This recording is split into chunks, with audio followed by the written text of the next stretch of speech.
حضرت عمر بن خطاب رضی اللہ تعالی عنہ رعایا پروری۔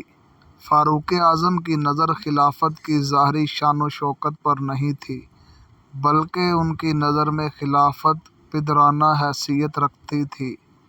جیسے ایک باپ اپنی اولاد کا خیال رکھتا ہے، ایسے ہی فاروق اعظم رضی اللہ تعالی عنہ نے اپنی رعایا کا خیال رکھتے تھے۔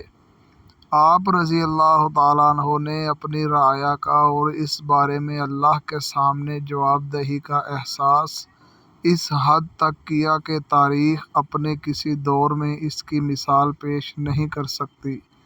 اسی احساس کا یہ کرشمہ تھا کہ کمزوروں اور محتاجوں کے جذبات اور ان کی تکلیفوں کا صحیح اندازہ لگانے کے لیے آپ رضی اللہ تعالیٰ عنہ نے خود کو ہمیشہ انہی کی سطح پر رکھا۔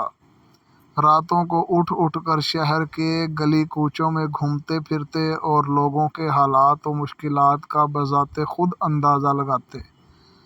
رعیت میں سے کسی کے پاؤں میں اگر کانٹا چبھ جاتا تو اس کی چبھن اور تکلیف حضرت عمر رضی اللہ تعالیٰ عنہ اپنے دل میں محسوس کرتے۔